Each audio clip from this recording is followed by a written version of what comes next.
नमस्कार, मी डॉक्टर कविता राणे. करेक्ट कार्यक्रममध्ये आपल्या सर्वांचं स्वागत. भाजप नेत्यांना स्मृतिभ्रंश झालाय का, हा सवाल सुधाकर बडगुजर यांच्या पक्षप्रवेशानंतर पडलाय. कारण भाजपचे नेते ठाकरे गटाच्या नेत्यांवर आरोपांची राळ उठवतात. किरीट सोमय्यांसारखे नेते पोलीस ठाण्यात जाऊन ड्रामा करतात आणि काही दिवसांनी आरोपी नेते भाजपमध्ये प्रवेश करतात. सगळं वातावरण थंड होतं. सुधाकर बडगुजर यांच्याबाबत भाजप नेत्यांनी काय काय आरोप केले होते यावर एक नजर टाकूया. हा विषय अतिशय गंभीर आहे. या ठिकाणी बॉम्बस्फोटामध्ये जे आरोपी आहेत आणि विशेषतः या देशाचा शत्रू असलेला दाऊद याचा जवळचा सहकारी अशा प्रकारचा हा जो कुत्ता आहे, याच्या सोबत त्या ठिकाणी पार्टी करणं, खरं म्हणजे हा पेरोलवर बाहेर होता. पेरोलवर बाहेर असताना त्याला पार्टी देखील करता येत नाही. त्याच्यामुळे त्यांनी पार्टी करायची आणि कोणीतरी जाऊन त्या पार्टीत नाचायचं, हे अतिशय गंभीर आहे. त्यामुळे कुत्ताशी या संबंधित व्यक्तीचा काय संबंध आहे हे देखील तपासण्यात येईल. अध्यक्ष महोदय, तो पार्टी करतो एका बरोबर. अध्यक्ष महोदय, पार्टी कोणाबरोबर करतो तर उबाटा सेनेचा जो नाशिकचा महानगर प्रमुख सुधाकर बडगुजर ह्याच्याबरोबर अध्यक्ष महोदय पार्टी करतो. एक मिनिट अध्यक्ष महोदय, हा फोटोग्राफ पण माझ्याकडे त्याचा आहे. अध्यक्ष महोदय, माझ्याकडे त्या पार्टीचा व्हिडिओ आहे. अध्यक्ष महोदय, जो आदर हिंदू हृदय सम्राट बाळासाहेब ठाकरेंच्या जीवावर उठलेले हे सगळे दाऊदचे लोक आणि हे उबाटा सेनेचे महानगर प्रमुख लोक या सलीम कुत्ता बरोबर पार्टी करत असतील तर हे कसं बाळासाहेबांच्या शिवसेनेत. आणि याच संदर्भात चर्चा करण्यासाठी आता माझ्या सोबत आहेत भाजपचे मीडिया प्रमुख नवनाथ बन. नवनाथ, नमस्कार, स्वागत आहे आपल्या चर्चेमध्ये. शिवसेना उद्धव बाळासाहेब ठाकरे गटाच्या प्रवक्त्या सुषमाताई अंधारे या चर्चेमध्ये सहभागी होत आहेत. काँग्रेसचे प्रवक्ते हनुमंत पवार आपल्या सोबत आहेत. हनुमंतजी, नमस्कार. नमस्कार.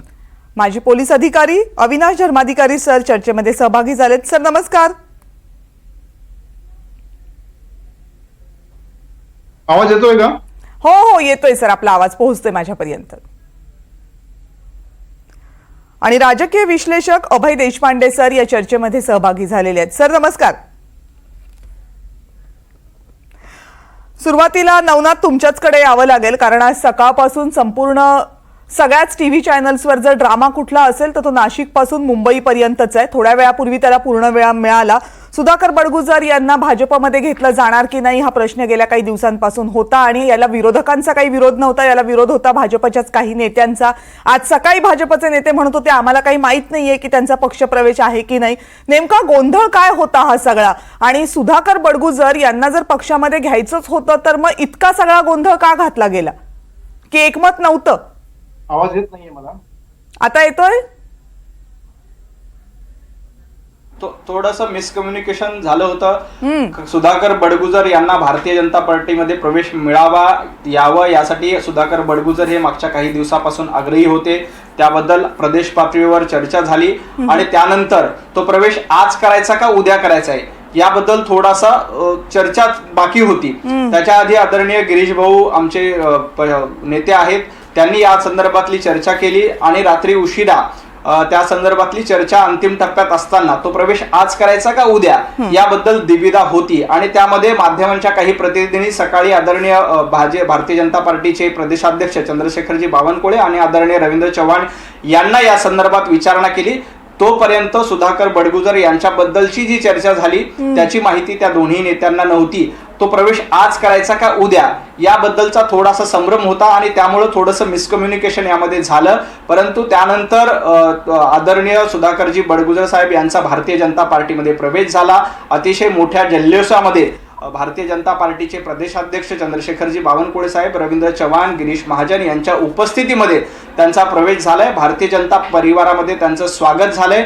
ज्या पद्धतीनं तुम्ही उल्लेख केला की सुधाकर बडगुजर यांच्यावर वेगवेगळे आरोप भारतीय जनता पार्टीनंच आदरणीय निलेशजी राणे असतील किंवा भारतीय जनता पार्टीच्या इतर पदाधिकाऱ्यांनी त्यावेळेला केले होते, या संदर्भामध्ये योग्य ती चौकशी सरकार पातळीवर सुरू आहे.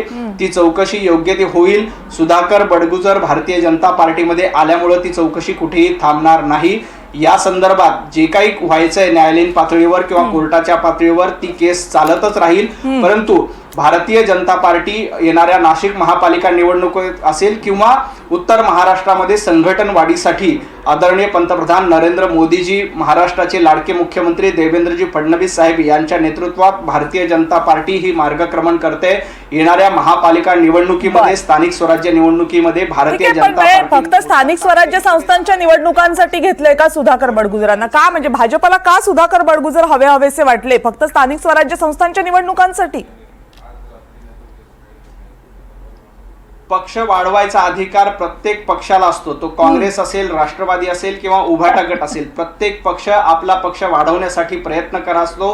कारण लोकशाहीमध्ये बेरीज महत्वाची असते. प्रत्येक मताला किंमत असते. जेवढं मतं तुमच्याकडे जास्त तेवढा तुमचा पक्ष मजबूत होतो. त्यामुळं प्रत्येक कार्यकर्त्याला, प्रत्येक सामान्य माणसाला भारतीय जनता पार्टीशी जोडण्याचा कार्यक्रम गेल्या 10 वर्षापासून सुरू आहे. हर घर पण तुमच्या नेत्यांची एवढी अडचण का होतीये? तुमच्या मग हे जर असेल नवनाथ, तर तुमच्या नेत्यांची एवढी अडचण का होतीये? सीमा हिरे तक्रार करतायत. अडचण नाही आहे, कुठेही अडचण नाही आहे. भारतीय जनता, हे बघा, मतभेद असतात, मनभेद नाहीयेत. एखाद्या व्यक्तीला भारतीय जनता पार्टीमध्ये घ्यायचं का नाही घ्यायचं त्याबद्दल मतभेद होऊ शकतात, त्याबद्दल चर्चा होऊ शकते. भारतीय जनता पार्टी लोकशाही मानणारा पक्ष आहे. त्यामुळे सीमाताई हिरेंना तो अधिकार आहे की त्यांनी सांगावं की एखाद्या कार्यकर्त्याला पक्ष प्रवेश देऊ नका. परंतु पक्ष हा वाढवण्यासाठी सामंजस्याने विचार करत असतो आणि त्या संदर्भात नवनाथजी हे सगळे मुद्दे मान्य झाले असते. बरं, ठीक आहे. आपण या चर्चेच्या आता मूळ मुद्द्याकडे येऊयात. सुधाकर बडगुजर यांचा जर पक्ष प्रवेश होत असेल तर त्यावर 1 तास चर्चा करण्याची खरं तर गरज नसती झाली जर 15 डिसेंबर 2023च्या विधानसभेच्या हिवाळी अधिवेशनामध्ये भाजपच्या यच्चयावत नेत्यांनी विधानसभेच्या पटलावर सुधाकर बडगुजर यांच्यावर व्हिडिओ दाखवून, फोटो दाखवून आरोप केले नसते. त्या आरोपांना उत्तर म्हणून भाजपचे आत्ताचे मुख्यमंत्री आणि तेव्हाचे गृहमंत्री यांनी सुधाकर बडगुजर यांच्यावर SIT लावली नसती तर मग आज हे प्रश्न विचारले नसते. पण आज हे प्रश्न विचारावे लागतात कारण 2 वर्षांमध्ये असं नेमकं काय घडलं की सुधाकर बडगुजर यांना भाजपमध्ये घेण्यासाठी आज दिवसभर इतका मोठा ड्रामा व्हावा लागला. सुषमा अंधारेताई आपल्या सोबत सहभागी झालेल्या. ताई नमस्कार. चर्चा आतापर्यंतची ऐकलीत. तुमचा एक शिलेदार गेला भाजपकडे. चांगली गोष्ट आहे, फारच आनंदाची बातमी आहे. दिल्या घरी सुखी राहावं. त्यांनी आमच्याकडून 15-20 दिवसांपूर्वीच त्यांना नारळ देऊन निरोप दिलेला होता. त्यामुळे त्याच्यानंतर ते कुठे जातात, कुठे जात नाही, त्याच्याशी आम्हाला काही घेणं देणं नाही. मात्र भाजपच्या नैतिकतेचं काय करायचं हा खरा प्रश्न आहे. कारण जे लोक सलीम कुत्ताची पार्टी आणि मग कसं हिंदुत्व धोक्यात आलेलं आहे आणि अध्यक्ष महोदय आता आपण काय करायचं की आमच्या सुरक्षेचा विचार आहे की नाही. अहो, सेना भवनच्या समोर सुद्धा स्फोट झाला होता अध्यक्ष महोदय आणि हा सलीम कुत्ताच्या पार्टीत होता आणि आमच्याकडे व्हिडिओ आहेत त्याचे. आता ते व्हिडिओ जाळावे की पुरावे, आता ते व्हिडिओ काय करावे नेमके. आता बिचाऱ्या नितेश राणेची किती वाईट अवस्था आहे की म्हणजे जली को राख कहते हैं, बुझी को काय ते जली को आग कहते हैं, बुझी को राख कहते हैं, और जो थूक कर चाटे उसे नितेश नारायण राणे कहते हैं. वैसे उसे भाजप भी कहते हैं की ज्यांच्यावर आरोप केले ते सगळे भाजपने स्वतःकडे घेतले. आणि विशेष जेव्हा भाजप म्हणते ना की आम्ही चौकशी करणार आहोत आणि चौकशी अंती काय ते सिद्ध होईल. कविताजी, हा प्रश्न भाजपच्या कुठल्याही नेत्यांना विचारा, प्रवक्त्यांना नसतं, ते बिचारे तळी उचलत राहतात. पण असा कोणता नेता आहे बरं की भाजपने किंवा किरीटने ज्यांच्यावर आरोप केले आणि नंतर ते भाजपमध्ये गेले आणि तरीही त्याला शिक्षा झाली. उलट ज्यांच्यावर आरोप केले ते जेव्हा भाजपमध्ये गेले तेव्हा त्यांना क्लीन चिट मिळाल्या. हे फार विशेष आहे की ज्यांना क्लीन चिट मिळाल्या त्यातल्या एकानेही नंतरच्या काळामध्ये किरीटवर किंवा भाजपवर अजिबात कसल्याही प्रकारे अब्रू नुकसानीचा दावा दाखल केला नाही किंवा डिफॉर्मेशन काही केलं नाही त्यांनी. उलट खरं तर त्यांची एवढी मोठी राजकीय हयात संपवण्याचा प्रयत्न ज्या भाजपच्या लोकांनी केला, जर ते खरेच सच्चे असते तर त्यांनी तसं करायला पाहिजे होतं, पण ते केलं गेलं नाही. आणि विशेष वाईस वर्षा भाजपकडूनही त्याबद्दल कधीही दिलगिरी व्यक्त केली गेली नाही किंवा माफी मागितली नाही. नाही म्हणजे पण सगळाच भाजपचं काय मामला म्हणणं आहे? भाजपचं म्हणणं आहे की आम्ही तर चौकशी चालू ठेवली आहे ना, त्यामुळे त्या चौकशा SIT ज्या काय आहेत त्या मला सुरू तेच राहणार आहेत म्हणायचंय की. ना. अहो एक्झॅक्टली मला तेच म्हणायचंय की अशी कोणती चौकशी आहे की ज्या चौकशीमध्ये भाजपमध्ये गेलेल्या माणसाला नंतर शिक्षा झाली, तर अशी एकही नाही. मला असं वाटतं की जे गेलेत आणि ज्यांनी नंतर क्लीन चिट मिळाल्यावरही अजिबात डिफॉर्मेशन नोटीस वगैरे करायचा प्रयत्न केला नाही, याचा स्पष्ट अर्थ आहे. मग ती भावना गवळी असतील किंवा प्रताप सरनाईक असतील, आता नाही जाऊ गेलेले देत हे ताई, महाभारत 50 पेक्षा जास्त नावं घ्यायला लागतील. एवढी आठवायला गेलो तर बरीच मोठी आता यादी एवढी सगळी यादी जर मोठी नावं आहे जर ताई. बघितली, कविताजी एवढी सगळी नावं, जी नावं मला घ्यायला फार मोठी यादी, आहेराची यादी वाचल्यासारखी होईल. ही आहेराची यादी जी आहे, या यादीतले ज्यांच्याकडे ईडी CBI क्राईम याबाबत खरंच काही नाही, ते भाजपच्या असल्या दडपशाहीला अजिबात न घाबरता परत आले. नुसते परत आले नाही तर त्यांनी आब्रू नुकसानीचा दावा ठोकला. नाव होतं संजय राऊत. मात्र त्यानंतर जे आधी आणि नंतर गेलेले आहे त्यातला कुणी केलं नाही. म्हणजे भाजपने जे भ्रष्टाचार मुक्त महाराष्ट्र बर. किंवा देश करायचा होता, तो आता भ्रष्टाचार युक्त पक्ष झालेला आहे. त्यामुळे बरं भाजपने ठीक आहे. हा आरोप आहे तुमचा, ज्याच्यावर आपण नवनाथजी यांच्याकडनं उत्तर घेऊ. हा आरोप नाही, ही सत्यता आहे. अभय बरं, देशपांडे ठीक आहे. सर, तुम्ही सांभाळून घ्या बाबा आता, कारण मला ना एवढ्या सगळ्या म्हणजे आता अक्षरशः अजीर्ण झालंय मला की याच्यावर खरंच बोलावं का नाही, अति झालं आणि हसू आलं असा प्रकार झालाय. ठीक आहे ठीक आहे. आपण हनुमंत पवार काँग्रेसचे प्रवक्ते आहेत त्यांच्याकडेही जाऊयात. हनुमंत पवारजी, म्हणजे आता तुम्हाला हे जे काय चाललंय ते बघून काय वाटतं? आपल्या पक्षातले तिकडे गेले त्याच्याबद्दल सगळ्यांबद्दल दुःख वाटतं की ज्यांच्यावरचे आरोप पक्षाला सहन करावे लागत होते ते आता एकदाचे तिकडे गेले, कटकटच मिटली म्हणून बरं वाटते? आनंद. कविताजी, हा गंभीर मुद्दा आहे. सत्ताधारी पक्ष आहे भारतीय जनता पक्ष, मुख्यमंत्री आज त्यांच्या पक्षाचे आहे, सर्वाधिक आमदार आज भारतीय जनता पक्षाचे आहे. देशामध्ये आणि राज्यामध्ये भारतीय जनता पक्ष सत्ताधारी पक्ष आहे.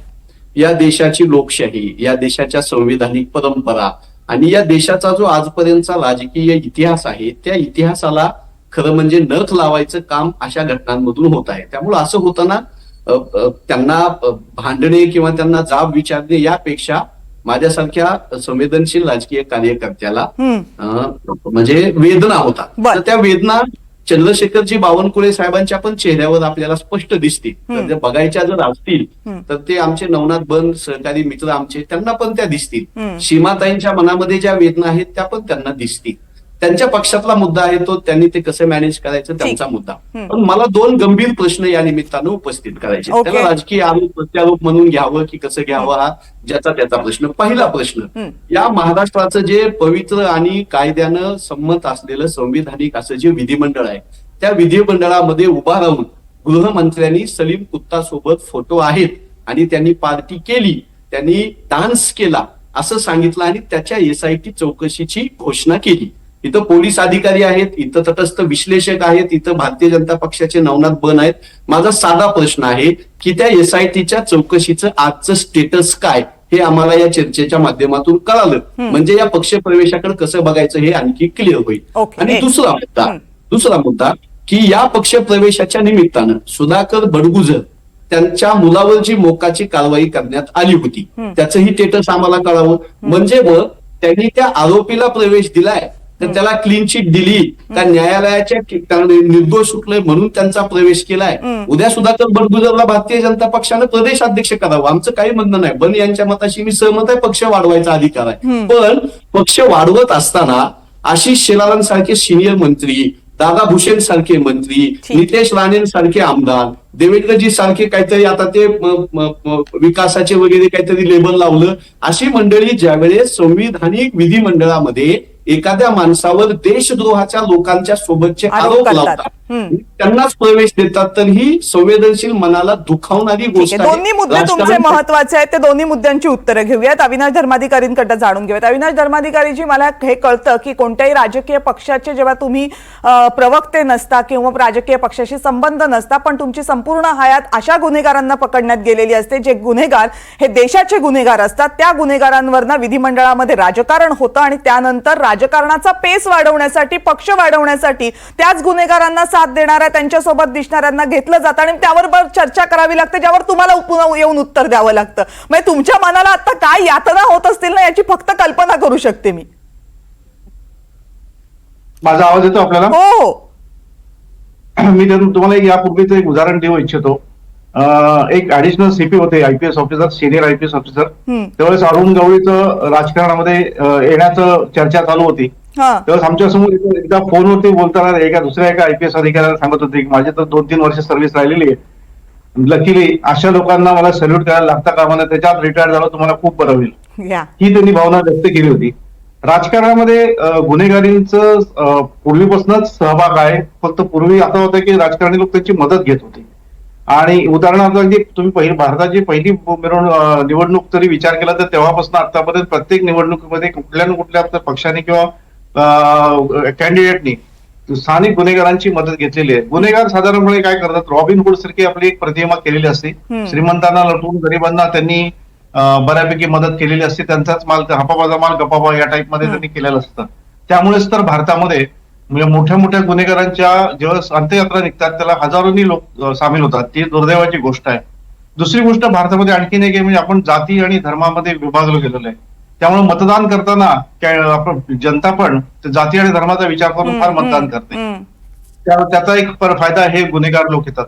तिसरी गोष्ट, मी पॉलिटिकल पार्टीला जबाबदार धरण्यापेक्षा मी जनतेला यामध्ये थोडंसं जबाबदार धरू इच्छितो. एक उदाहरण द्यायचं झालं, अविनाश धर्माधिकारी सारखे कॅन्डिडेट जे IS officer, retired IS officer होते, ते पुण्याच्या पुण्यनगरीतनं, अगदी सुशिक्षित नगरी आहे, त्या सुशिक्षित नगरीतनं 1998 साली खासदारकीसाठी निवडणूक लढले होते. त्यांना केवळ 34,000 मतं पडली होती. आणि त्याच वेळेस सुरेश कलमाडी हे देखील अपक्ष म्हणून लढले होते. त्यांना 3.5 लाख वोट पडले होते. आणि जे काँग्रेस 2.5 लाख वोट पडले होते आणि काँग्रेसचे कॅन्डिडेट जिंकले होते त्यांना 3.5 लाख वोट पडले होते. म्हणजे पुण्यातल्या लोकांनी, पुण्यातली नागरिकांची, सुशिक्षित नागरिकांनी त्यांनी पण अविनाश धर्माधिकारींपेक्षा दुसरा कॅन्डिडेट चूज केला आणि सुरेश कलमाडी सारख्या कॅन्डिडेटला 2.5 लाख वोट दिले आणि त्यांना, त्यामुळे जनतेने पण या दृष्टीने विचार करण्याची गरज आहे. आणि तो सगळ्यात जास्त महत्वाचा मुद्दा आहे, कारण अल्टिमेटली या सगळ्याला जर पांघरून कुणाचं मिळत असेल तर ते जनतेच्या मतातच मिळतं. कारण जनतेने जर प्रश्नच विचारले नाहीत तर मग हे सहज चालू राहतं. अभय देशपांडे सरांचा मुद्दा जाणून घेऊयात आणि मग पुन्हा एकदा नवनाथ यांच्याकडे जाऊयात. अभय सर. नाही, एक निश्चित आहे की आपण जर आतापर्यंतची उदाहरणं बघितली भाजपाचं मागच्या 12-13 वर्षातलं जर राजकारण बघितलं तर मला वाटतं की बडगुजर यांच्या प्रवेशाचं आपल्याला काय फार आश्चर्य वाटलं नव्हतं. कारण असं कविता, आपण भाजप सगळेच टीका करतोय, एकाबद्दल गोष्टीबद्दल तरी त्यांचं कौतुक केलं पाहिजे की राजकारण साफ करता आलं नाही तरी विरोधी पक्ष स्वच्छ राहावा, त्यांच्याकडे कुठलाही डागी माणूस राहू नये याची काळजी ते घेतायत. मला वाटतं त्याचे तरी त्यांना श्रेय द्यायला पाहिजे. त्याच्यातलं गमती बाब जाऊ द्या, पण मला वाटतं की राजकारणात आज फक्त निवडून येण्याची क्षमता हा एक महत्वाचा घटक आहे. आणि महापालिका निवडणुका डोळ्यासमोर ठेवून आपले नाशिक शहराला जे युनिट कमकुवत आहे त्याला मजबूत करण्यासाठी मग निवडून येण्याची क्षमता असणारे आणखी 4 लोक निवडून आणण्याची त्यांच्याकडे ताकद आहे, अशा लोकांना बरोबर घेण्याचं मला वाटतं की भूमिका आहे. या संदर्भात तुम्ही काय एक चर्चा करा, इच्छा करा, या पलीकडे काय होणार.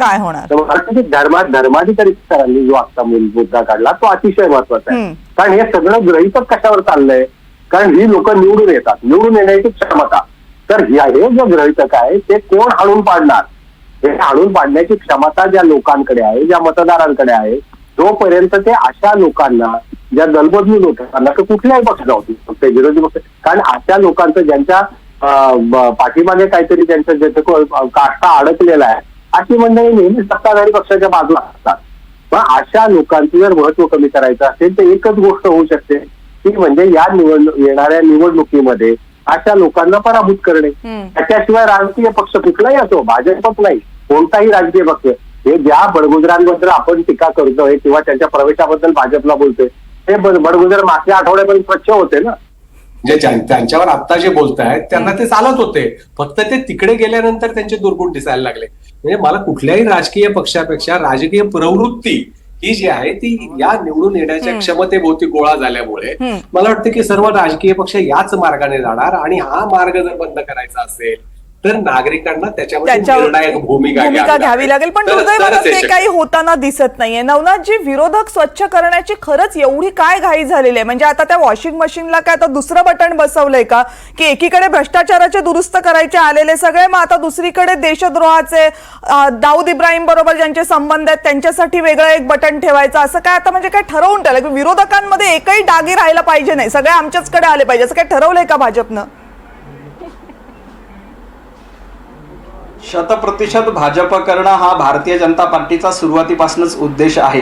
प्रत्येक भारतीय विचाराचा आणि राष्ट्रवादी विचाराचा तुम्ही देशद्रोही म्हणून ठरवलं, ते आलेत तरी त्या 100% मध्ये चालणार आहे. बद्दलचं कार्य झालेलं आहे.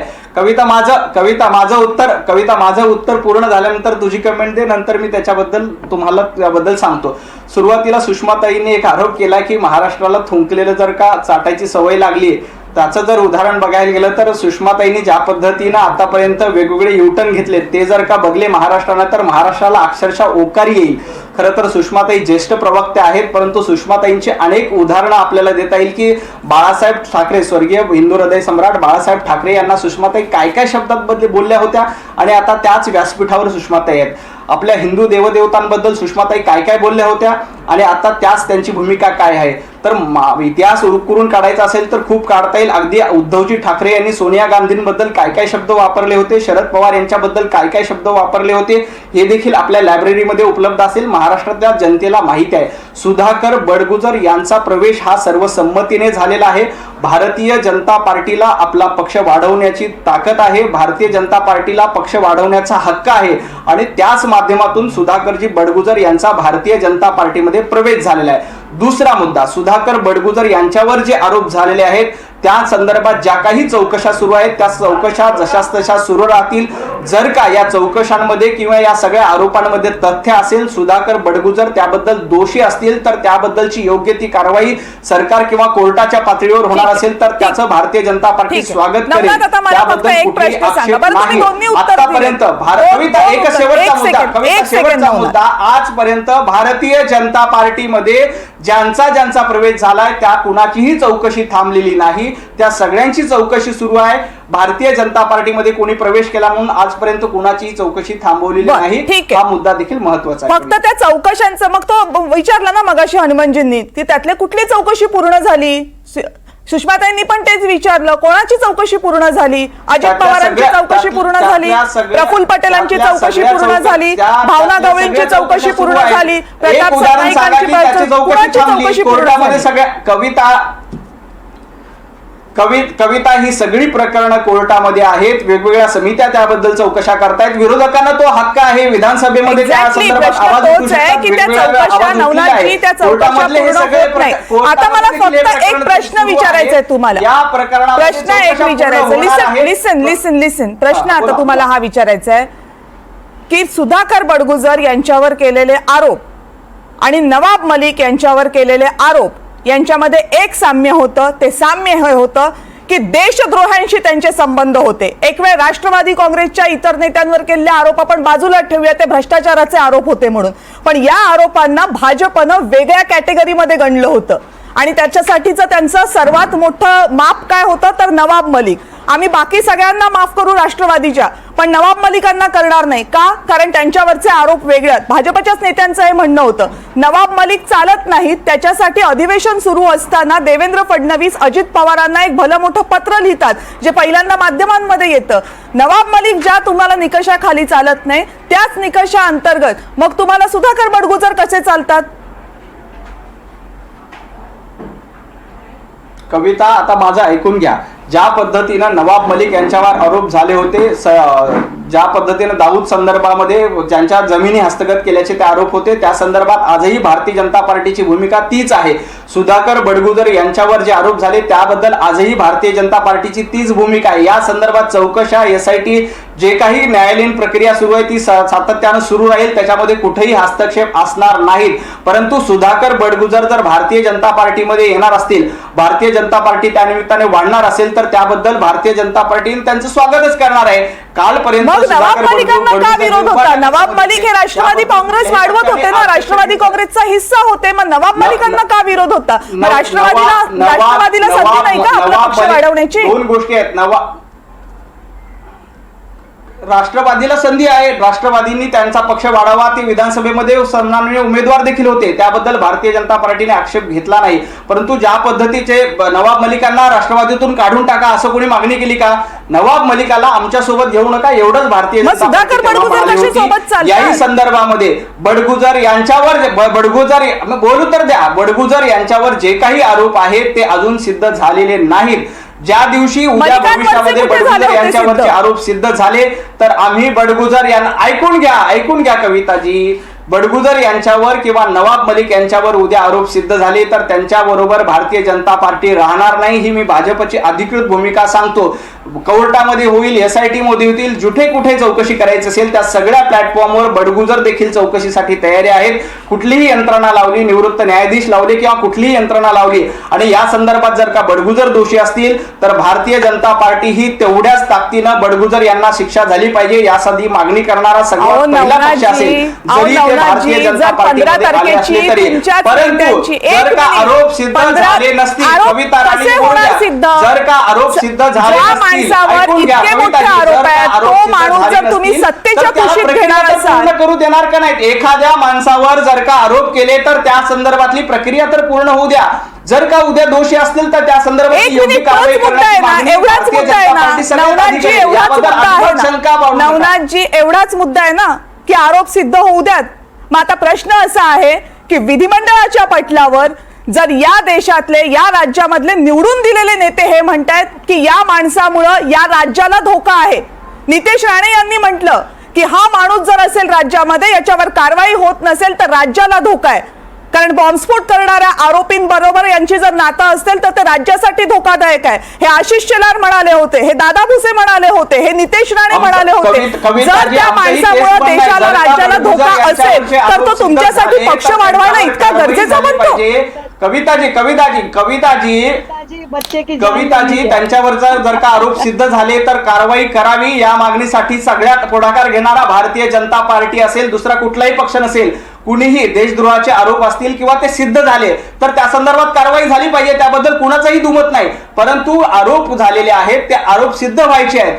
ज्या दिवशी सिद्ध होतील त्या दिवशी बडगुजर यांची भारतीय जनता पार्टी देखील होईल आणि त्यांच्यावर कारवाई भारतीय जनता पार्टीकडे आता यांच्यावर आरोप आहेत ते सिद्ध. भारतीय जनता पार्टीने कुठे हस्तक्षेप केला की यांची चौकशी करू नका? जी काही SIT चौकशी आहे त्या संदर्भातलं काम करेल, जे काही कोर्टामध्ये केस चालू असेल कोर्ट त्या संदर्भात करेल. न्यायालयाच्या कामामध्ये भारतीय जनता पार्टी कधीच हस्तक्षेप करता येत नाही. पण हे भारी आहे ना, हे इतकं मस्त आहे नवनाथ, हे इतकं भारी आहे. नाही, हे इतकं भारी आहे की विधिमंडळामध्ये भाजपच्या आमदारांनी आरोप करायचे, मग विधिमंडळामध्ये भाजपच्या गृहमंत्र्यांनी SIT लावायची, मग त्याच माणसांनी भाजपमध्ये प्रवेश करायचा आणि मग पुन्हा भाजपच्या प्रवक्त्यांनी आम्हाला सांगायचं होईल की चौकशी.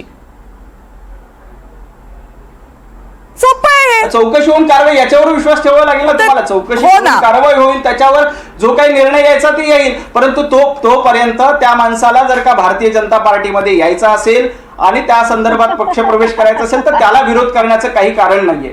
बरोबर आहे, त्याला विरोध करण्याचं काही कारण तर अजिबात असू नये, कारण सुषमाताईंनी कशा भूमिका बघितल्या हे सगळ्यांना माहिती आहे. बोला सुषमाताई, येते हनुमंत पवारजी तुमच्याकडे पण. कविताजी, मी मगाशी जसं म्हटलं ना की अति झालं हसू आलं, तसं मला मगापासून खूप हसायला येते. कदाचित भाजपचे, मी म्हटलं की प्रवक्त्यांबद्दल मला काही बोलायचंच नाही, सगळे तळी उचलणारे आहेत आणि तळी उचलणं त्यांची बिचाऱ्यांची काय म्हणता येईल मजबुरी आहे. कारण ते सगळे इकडे तिकडे कुठे करिअर होत नाही तर मग चला आता काहीतरी करून तर आपण जी हुजुरी करून तरी करिअर होईल का, अशा हिशोबाने आलेले लोक आहेत. तर त्यांच्याबद्दल काही आपल्याला बोलायचं नाही, ईश्वर त्यांना माफ करो. मुद्दा हा आहे की आम्हाला पक्ष वाढवायचा अधिकार आहे. अलबत प्रत्येकाला तो पक्ष वाढवायचा अधिकार आहे, त्याने तो वाढवावा. अरे आणि दुसरं म्हणणं की नाही मग ती चौकशी सिद्धच झाली नाही. जर असं असेल तर मला वाटतंय उद्या जेलमधले असंख्य बलात्कारी, असंख्य खुनी, असंख्य बॉम्ब ब्लास्टचे आरोपी, ज्यांच्यावरचे जे जामिनावर बाहेर आहेत आणि ज्यांच्यावरचे आरोप सिद्ध झालेले नाहीत, असे सुद्धा लोक जर भाजपमध्ये यायला तयार झाले तर भाजपा त्यांना हसत हसत सोबत घेईल. आणि जे लोक कधी काळी म्हणजे प्रवक्ते बिचारे तर त्यांची इतकी वाईट अवस्था होईल की कधी काळी डी फॉर देवेंद्र गँग म्हणायची, ते आता डी फॉर दाऊद गँग हे सुद्धा अभिमानाने विरुद्ध मिरवायला ते. सुषमाताई, आवाज नाही येते आपला. सुषमाताईंचा नेटवर्कचा प्रॉब्लेम झाला. हनुमंत पवारांकडे जाऊयात. हनुमंतजी.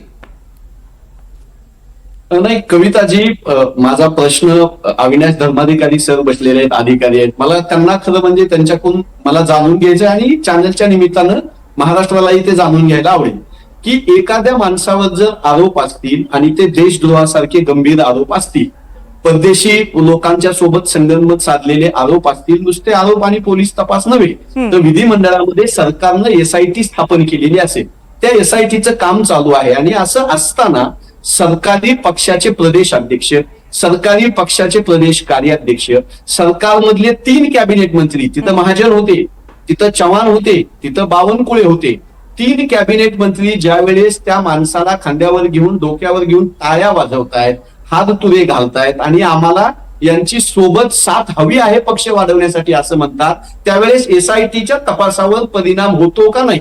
धर्माधिकारी सरांनी याच्यावर प्रकाश टाकावा, माझी नम्र विनंती. धर्माधिकारी सर. बेसिकली हे सगळं राजकीय घडामोडी ज्या होतात आपल्या भारतामध्ये ते रिप्रेझेंटेशन ऑफ पीपल्स ऍक्ट 1950 प्रमाणे होतात. त्याच्यामध्ये काही आमूलाग्र बदल करण्याची फार गरज आहे काळानुसार. आणि ती दुर्दैवाने ते बदल करण्याची इच्छाशक्ती कुठल्याच राजकीय पक्षाची नाही, कारण ती अडचण सगळ्याच राजकीय पक्षांना होणार आहे. आता तुम्ही बघत असाल या पक्षातनं त्या पक्षात अगदी इझिली जाता येतं आणि एका रात्रीमध्ये तिकीट घेऊन तो इलेक्शनला उभारू शकतो.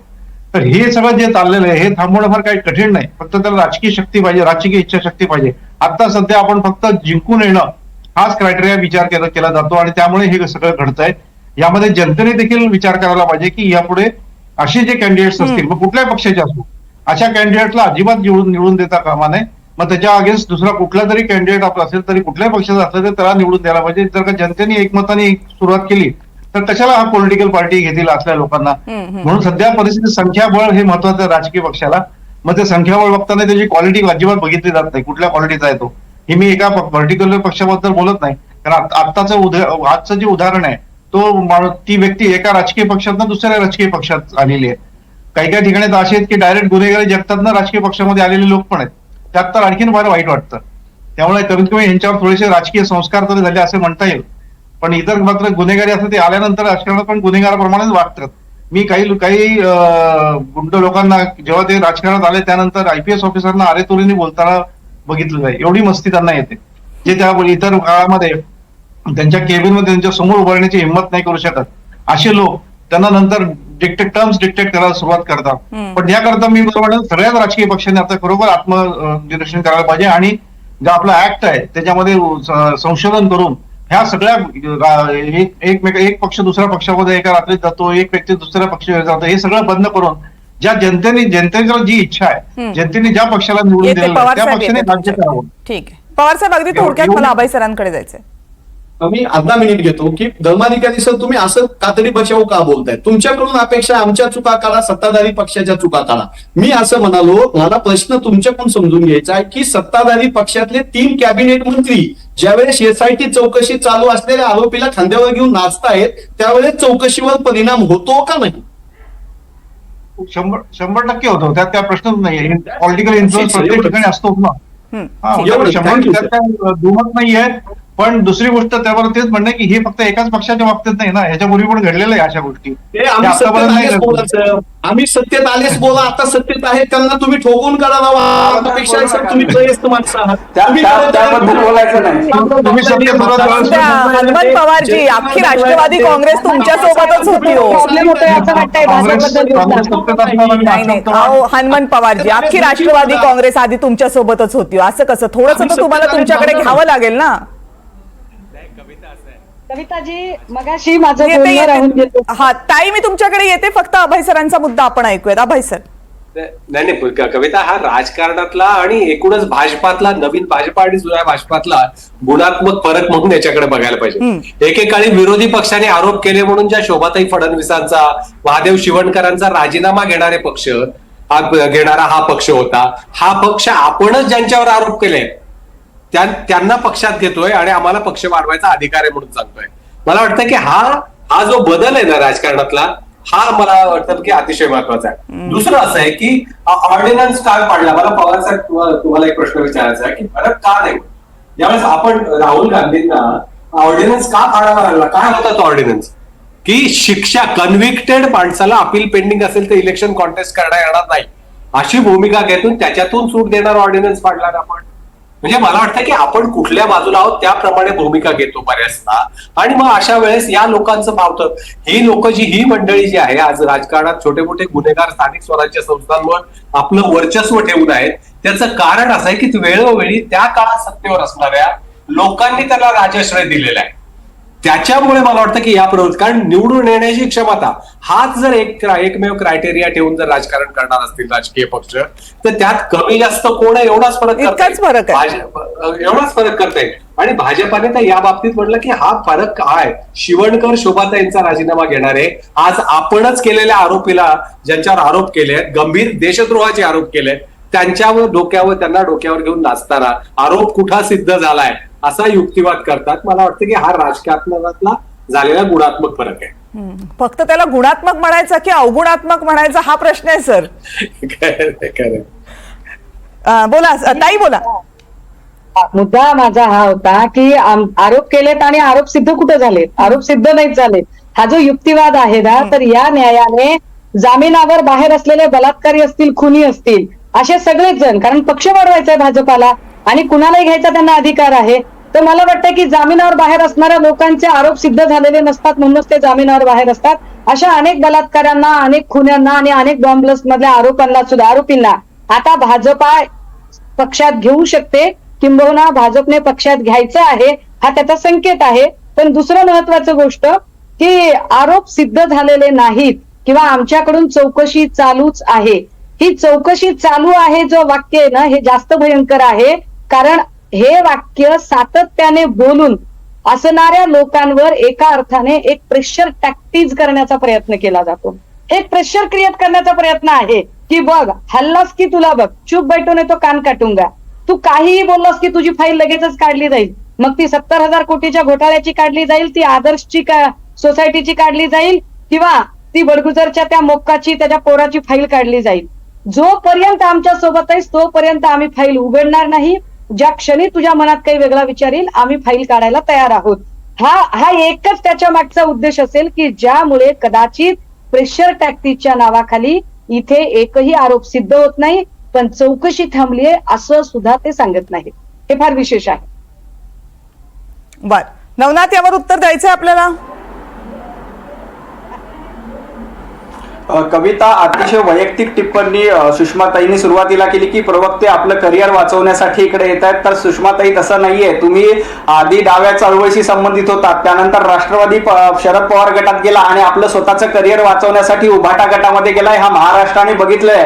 12 पक्षामध्ये 12 ठिकाणी जाऊन तुम्ही आलेले आहेत. तसं मी नवनाथ बन नाहीये. मी आधी विद्यार्थी परिषदचा कार्यकर्ता होतो, त्यानंतर भारतीय जनता पार्टी या विचाराशी प्रामाणिक राहून मी इथे काम करतोय. तुमच्यासारखा 12 ठिकाणी राहून आपलं करिअर करण्यासाठी मी आलो नाही. राहिला प्रश्न सुधाकरजी बडगुजर यांचा, ज्या पद्धतीनं सुधाकर बडगुजर यांच्यावर आरोप झाले त्या संदर्भातली चौकशी व्यवस्थित सुरू आहे.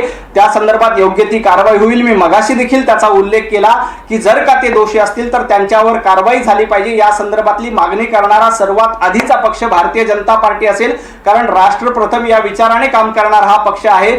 सुषमाताई अंधारे यांना तर अजिबात अधिकार नाहीये की त्यांनी सुधाकर बडगुजर यांच्यावर आरोप करावेत, कारण काल परवापर्यंत सुधाकरजी बडगुजर यांच्या मांडीला मांडी लावून बसायचे. संजय राऊत आणि सुधाकरजी बडगुजर यांचे काय संबंध होते सगळ्या महाराष्ट्राला माहिती आहेत. मातोश्रीवर सुधाकर बडगुजर येऊन जात होते हे देखील संपूर्ण महाराष्ट्राला माहिती आहे. त्यामुळे किमान सुषमा अंधारे यांनी तरी सुधाकरजी बडगुजर यांच्याबद्दल बोलू नये. कविता, म्हणजे मग सुधाकर बडगुजर यांच्यावर झालेल्या सगळ्या आरोपांबद्दल तुम्ही अजून ठाम आहात? 10 सेकंद घेतले पाहिजेत. कविताजी, आपण मला जरा 10 सेकंद द्याल? ते 10 सेकंद पवारजी येते तुमच्याकडे. हा बोला. बन या नावाचा उल्लेख केला नाही. एक दुसरं असं की बन असतील किंवा अजून कोणी असतील, मला या कुठल्याच प्रवक्त्यांना अजिबात उत्तरं द्यायची इच्छा होत नाही, आज सुद्धा नाहीये. बनने काय काय बोललं त्याच्यावर मला रिॲक्ट सुद्धा व्हावंसं वाटत नाही. ती रिॲक्ट होऊन मला बनला ती हाईट द्यावीशी वाटत नाही, कारण बन काय आहे आणि बन काय करतात वैयक्तिक नको जाऊयात ना. नवनाथ आणि ताई, मी तुम्हाला दोघांनाही विनंती करते. जे काही आरोप झाले आणि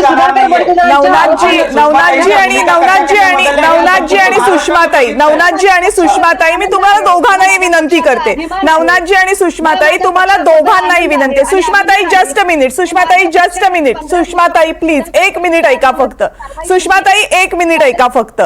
मी हे मान्य करते की तुम्ही दोघेही आपापल्या पक्षाची भूमिका मांडताय आणि पक्षामध्ये राजकीय करिअर करत असताना तुम्ही वेगवेगळ्या ठिकाणी जाऊ शकता, पण आजची चर्चा ही तुमच्या राजकीय प्रवासांबद्दल किंवा तुमच्या पक्षामध्ये असलेल्या स्थानांबद्दल नाहीये.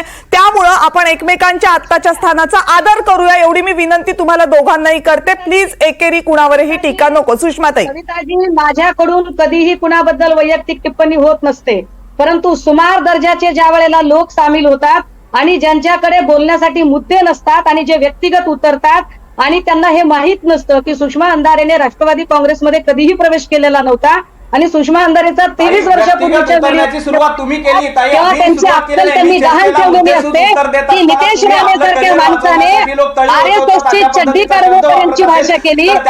नितेश राणेने RSSची चड्डी कारवापर्यंतची भाषा केली. सुषमाताई आणि नवनाथजी आपण भरकटतोय. सुषमाताई आणि नवनाथजी आपण भरकटतोय. मला दोघांनाही मी विनंती करते की बस दोघांनी शांत बस. सुषमाताई नको. सुषमाताई आपण वैयक्तिक नाही बोलणार. हनुमंत पवारजी बोला. चांगली माहिती आहे की तुम्ही काय लोक आहात. कविताजी, सुधाकर बडगुजर यांच्या प्रवेशाच्या निमित्तानं आता अभय सरांनी बोलताना राहुल गांधींनी फाडलेल्या ऑर्डिनन्सचा उल्लेख केला. मी छाती ठोकून सांगतो की ज्या दिवशी राष्ट्रकुल स्पर्धामधल्या घोटाळ्याचे आरोप झाले त्यानंतर सुरेशभाई कलमाडींच्या विरोधामध्ये भारतीय जनता पक्षानं रान उठवलं. नरेंद्र मोदी साहेबांपासून देवेंद्रजी फडणवीसांपर्यंत सगळे बोलत होते. राहुलजींनी सुरेशभाई कलमाडी यांच्या पक्ष सदस्यत्वाचा राजीनामा घेतला. आता मागच्या महिन्यामध्ये सुरेशभाई कलमाडी निर्दोष सुटले. भारतीय जनता पक्षाच्या एकाही नेत्यानं माफी मागितलेली नाही आणि काँग्रेस ज्या काळात ज्या राज्यामध्ये सत्तेत होती त्या काळात जामिनावर बाहेर असलेल्या माणसाला मंत्रिपदाची शपथ दिली नाही. भारतीय जनता पक्ष आणि काँग्रेस मधला हा फरक आहे. विद्वानांनी, विचारवंतांनी, विश्लेषकांनी तो या काळामध्ये अधोरेखित करावा अशी काँग्रेस पक्षाच्या वतीनं नम्र विनंती. शेवट करतो. सुधाकर बडगुजरांवर देशद्रोहाचे आरोप आहेत. सुधाकर बडगुजरावर 17 दुसरे गुन्हे दाखल आहेत असं बीजेपीच्या सीमाताईंनी सांगितलेलं आहे. या सुधाकर बडगुजर यांना घेताना हिंदुत्वाचं नाव घेतलं नितेश राणेंनी. जय श्रीरामच्या घोषणा दिल्या.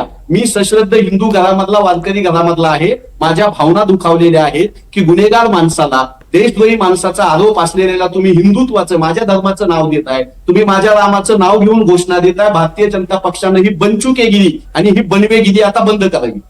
नवनाथ, उमर खालिद आणि यांचं समर्थन, अफजल गुरुचं समर्थन करणाऱ्या लोकांच्या मांडीला मांडी लावून बसणारी काँग्रेस आहे. त्यामुळे काँग्रेसनी राष्ट्रवादाबद्दल तर अजिबात बोलू नये. काँग्रेसची पण 1000 उदाहरणं याबद्दल हजार उदाहरणं देता येईल. त्याचं उदात्तीकरण वेळोवेळी काँग्रेसने केलेलं आहे. हनुमंतजी, तुम्ही अभ्यासू प्रवक्ते आहेत. ज्या पद्धतीनं काँग्रेसने आतापर्यंत वेगवेगळ्या लोकांना साथ दिलेली आहे, काँग्रेसच्या काळामध्ये पवारांचं म्हणणं ऐकू द्या जरा. पाणी घातलं होतं. काँग्रेसच्या काळामध्ये नवनाथ, एक सेकंड थांबा. आपण जर नवनाथ का एक मिनिट, सुधाकर एक बडगुजरजी अफजल यांच्या- गुरुला फाशी दिली, अफजल गुरुला फाशी दिली, कविता खोटं बोलणं करणारा ओके ठीक आहे, हा बोला आता नवनाथ बोला. अजित पवार यांचं बोल ऐकलं. पक्षाचा गमजा घातला नाही, पक्षाचा गमजा नाही बरं घातला. ठीक आहे, एक मिनिट भांडू नका, एक मिनिट थांबा. हनुमंत पवारजी थांबा, त्यांचं म्हणणं पूर्ण होऊ देत, मग तुम्ही उत्तर द्या. नवनाथ बोला. ज्या पद्धतीनं कविताजी काँग्रेसने वेगवेगळ्या पद्धतीनं दहशतवादाचं समर्थन केलं आणि काँग्रेसच्या काळामध्ये सर्वाधिक दहशतवादी हल्ले या देशावर झाले, तशा पद्धतीचं समर्थन भारतीय जनता पार्टी कधीही करत नाही. भारतीय जनता पार्टी अतिशय शिस्तबद्ध पक्ष आहे. या ठिकाणी सुद्धा आजचा मुद्दा आपल्या सुधाकर बडगुजर यांच्या प्रवेशाचा आहे. या संदर्भात भारतीय जनता पार्टीच्या आदरणीय बावनकुळे साहेबांनी स्पष्टपणे भूमिका मांडली आहे की न्यायालयीन चौकशी जोपर्यंत पूर्ण होत नाही आणि जोपर्यंत दोषी सुधाकर बडगुजर आढळत नाही तोपर्यंत त्यांच्यावर अशा पद्धतीनं त्यांना एखाद्या राजकीय व्यवस्थेतून बाजूला ठेवणं योग्य नाही. पण नवनाथ एक सेकंड, आता एक सेकंड वाल्मिकी झालेला हा देश आहे. आधी ऐका नवनाथजी, आता माझा एक प्रश्न इतकाच आहे की होती न्यायालयीन प्रक्रिया सुरू आणि सुधाकर बडगुजर काही राजकीय जीवनात बाजूला नव्हते, होतं त्यांचं शिवसेना ठाकरे गटामध्ये करिअर सुरू. त्यामुळे तुम्ही म्हणता तसं काही त्यांचं काही फार वाईट बीट चाललं नव्हतं, चौकशी पण सुरूच होती. मग एवढीच जर त्या चौकशीची काळजी भाजपला होती तर थांबायचं होतं चौकशीचा अहवाल येईपर्यंत. घाई काय होती एवढी? देशद्रोहाला आपल्या पक्षामध्ये घेऊन पक्ष वाढवण्याची घाई काय होती? प्रवेश करायचा असेल, त्यांची जर भारतीय जनता पार्टीमध्ये येण्याची इच्छा असेल, भारतीय जनता पार्टीमध्ये त्यांचा प्रवेश करण्याची इच्छा असेल, तर भारतीय जनता पार्टी त्यांचं स्वागत का करणार नाही? आदरणीय देशाचे पंतप्रधान नरेंद्र मोदीजी आणि महाराष्ट्राचे लाडके मुख्यमंत्री देवेंद्रजी फडणवीस यांच्या नेतृत्वामध्ये महाराष्ट्राचा विकास होतोय आणि त्या विकासाच्या यात्रेमध्ये जर का सुधाकर बडगुजर यांना आपलं योगदान द्यावं असं वाटलं आणि त्यांना भारतीय जनता पार्टीची विचारधारा आवडली म्हणून ते भारतीय जनता पार्टीमध्ये येणार असतील, तर भारतीय जनता पार्टीला आपला पक्ष वाढवण्याचा अधिकार आहे. कारण लोकशाहीमध्ये प्रत्येक मताला किंमत असते आणि जी मतं सुधाकर बडगुजर यांच्या सोबत आहेत ती जर का भारतीय जनता पार्टी सोबत येणार असतील तर त्यांचं स्वागत भारतीय जनता पार्टी निश्चित करेल.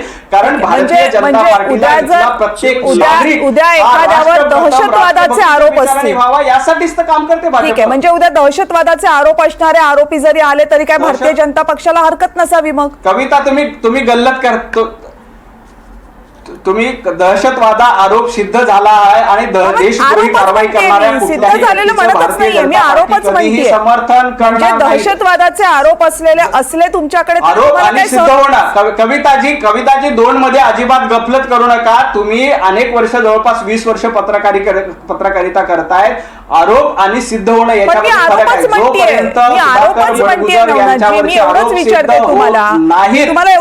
जोपर्यंत उद्या दहशतवादाचे आरोप असणारी माणसं चालणार आहेत का पक्षामध्ये? दहशतवादाचे आरोप वेगळे आणि सुधाकर बडगुजर यांच्यावरचे आरोप वेगळे आहेत आणि नवाब मलिकांवरचे वेगळे. यांच्यावरचे आरोप सिद्ध होत नाही तोपर्यंत आपण त्यांना म्हणजे मग असं आहे, यांच्यावर देखील आरोप सलीम याचं डिफरन्शिएशन एक सेकंड सलीम कुत्ता याला तुम्ही या देशाचा गुन्हेगार मानता की नाही मानत? सलीम कुत्ताबद्दल आमची भूमिका स्पष्ट आहे. त्या सलीम कुत्ताबद्दल जे आरोप झाले आहेत त्याबद्दल देखील कारवाई होईल आणि जर का याच्यामध्ये सुधाकर बडगुजर हे दोषी आढळले, कविता ऐकून घ्या माझं, जर का स्पेसिफिक सांगतो 100% आहे आणि जर का सलीम कुत्ता बरोबर सुधाकर बडगुजर यांचे संबंध प्रस्थापित झाले, त्याच्यामध्ये सुधाकर बडगुजर जर का दोषी आढळले तर सुधाकर बडगुजर यांच्यावर कारवाई झाली पाहिजे यासाठी मागणी करणारा भारतीय जनता पार्टी सगळ्यात आधी असेल. भारतीय जनता पार्टीमध्ये असले तरीही त्यांना त्यांच्यावर कारवाई झाली पाहिजे ही मागणी करणारा भारतीय जनता पक्ष असेल हे निश्चितपणे सांगतो. म्हणजे देशद्रोहाचा आरोप असेल चालेल, पण जर ते पक्ष वाढवण्यासाठी मदत करणार असतील तर सुधाकर बडगुजरच काय, उद्या मग सलीम कुत्ता पण चालेल ना?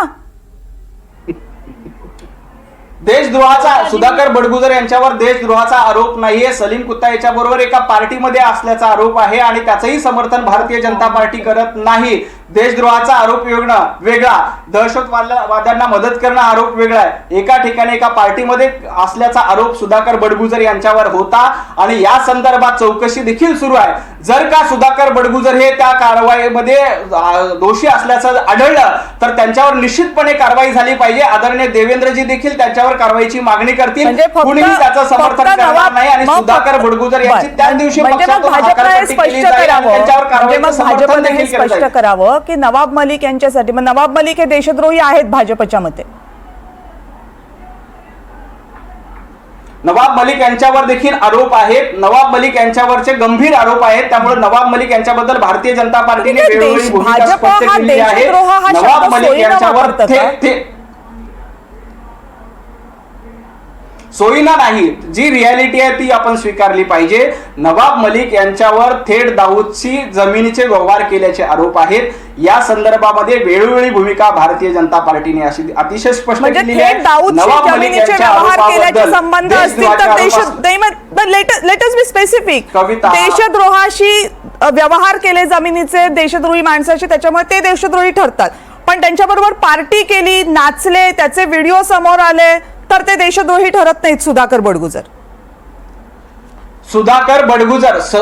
बडगुजर यांचे कुठेही आर्थिक हितसंबंध सलीम कुत्ता यांच्याशी आतापर्यंत सिद्ध झाले म्हणजे देशद्रोही तोच माणूस असेल ज्याचे आर्थिक हितसंबंध असतील. या संदर्भात भारतीय नवीन डेफिनेशन त्याला एक क्रायटेरिया कविताजी, जर का दाऊदशी संबंध असल्याचा आरोप नवाब मलिक यांच्यावर झाला, त्या संदर्भात आर्थिक व्यवहार झाले, त्याची जमीन हस्तगत केल्याचे देखील या संदर्भात आरोप झाले, त्याच्यानंतर भारतीय जनता पार्टीने ती भूमिका मांडली आहे.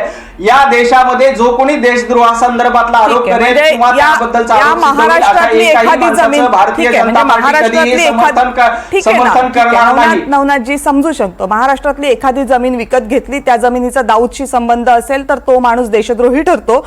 पण ज्यांच्यावर बॉम्बस्फोटाचा खटला चाललेला आहे, त्यांच्याबरोबर पार्टीमध्ये नाचले, त्याचे फोटो विधिमंडळात आले, त्याच्यावर SIT लागली, तर तो माणूस देशद्रोही ठरत नाही. फक्त तो 2023 ला देशद्रोही असतो, 2025 ला नसतो. सिद्ध झाले कविताजी, मी सांगतो, ते जरी आरोप सिद्ध झाले त्या दिवशी सुधाकर बडगुजर यांची भारतीय जनता पार्टीमधून हकालपट्टी झालेली असेल आणि त्यांच्यावर कारवाई करा अशी मागणी करणारी भारतीय जनता पार्टी सगळ्यात आधी असेल. सर्व नेत्यांनी नवाब मलिकांना देशद्रोही हा शब्द का वापरला?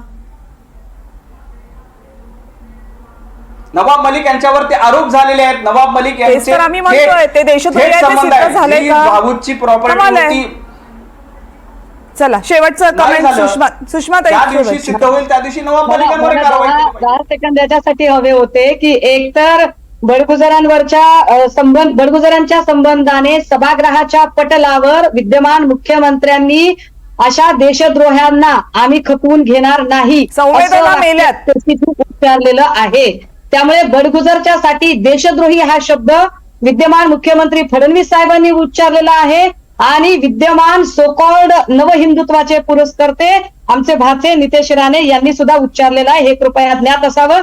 पण NDTVच्या माध्यमातून माझी अत्यंत कळकळीची विनंती अशी आहे की बडगुजर खरंच दिल्या घरी सुखी राहावेत, कारण सगळे क्रिमिनल, सगळे भ्रष्टाचारी, सगळे देशद्रोही भाजपमध्ये जितके जातील तितकं चांगलं आहे. उलट माझी NDTVच्या माध्यमातून सगळ्या खुनी, बलात्कारी, देशद्रोही आणि सगळ्या गुन्हेगारांना आवाहन आहे की बाबांनो, तुम्हाला तुमच्या शिक्षा स्थगित करून घ्यायच्या असतील तर तात्काळ भाजपमध्ये प्रवेश करून घ्या आणि त्यांची बाजू मांडायला त्यांचे सगळे प्रवक्ते खंबीर आहेत. बाकी आमचं काही म्हणणं नाही. जे होतंय ते अतिशय चांगलं चाललेलं आहे. चालू द्या. थँक्यू. ठीक आहे. खरं तर एखाद्या देशामध्ये जेव्हा एखादा पक्ष मजबूत असतो तेव्हा त्या पक्षाकडनं प्रचंड बदल घडवून आणण्याची अपेक्षा असते. भाजप बदल घडवत नाही असं आपण म्हणणार नाही, पण भाजपच्या पक्ष पातळीवर हे जे बदल दिसतात ते मात्र प्रश्न उपस्थित करणार आहेत. प्रश्न फक्त या देशाच्या राजकीय व्यवस्थेसाठी नाही आहेत, या देशाच्या लोकशाही व्यवस्थेसाठी सुद्धा आहेत.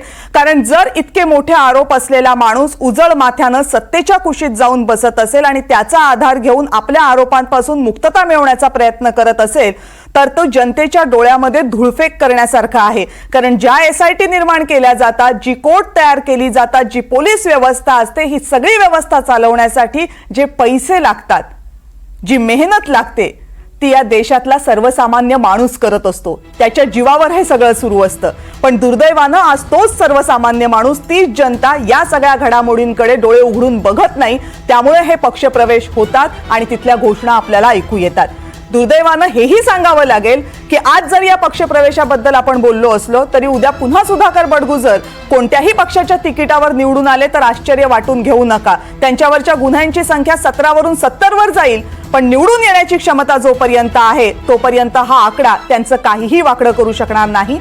कारण प्रश्न सुधाकर बडगुजरांचा नाही, प्रश्न तुमच्या निर्णयाचा आणि तुमच्या प्रश्न विचारण्याच्या क्षमतेचा आहे. आज या चर्चेमध्ये आपण सगळे सहभागी झालात त्याबद्दल आपल्या सगळ्यांचे मनपूर्वक आभार. आणि करेक्ट कार्यक्रममध्ये आता वेळ झाली इथेच थांबण्याची. पाहत रहा NDTV.